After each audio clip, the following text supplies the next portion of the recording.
ኃላፊው ለፋና ዲጂታል እንደገለጹት ከባድ የተባለው የእሳተ ገሞራ ፍንዳታ የተከሰተው በኤርታሌ ደቡባዊ ክፍል 10 ኪሎ ሜትር አቅራቢያ ሲሆን ሁኔታውን ለማጥናት የጂኦፊዚክስ ተመራማሪዎች ወደ አካባቢው ተልኳል።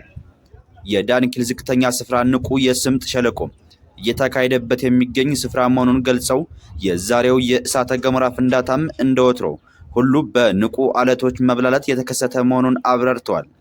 በአካባቢው ቅልጽ አለቶች በየጊዜው እንደሚፈጠሩና በዚህም ከዝቅተኛ እስከ ከፍተኛ የእሳተ ገሞራ ፍንዳታ እንደሚከሰት ተናግረዋል።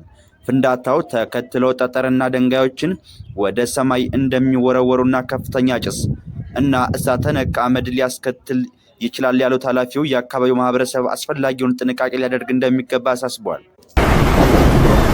የኤርታሌ እሳተ ገሞራ በኢትዮጵያ ከሚገኙ ንቁ እሳተ ገሞራዎች አንዱ ሲሆን ከዚህ ቀደም በተለያዩ ጊዜያት ተመሳሳይ ፍንዳታዎችን መከሰታቸው ይታወሳል።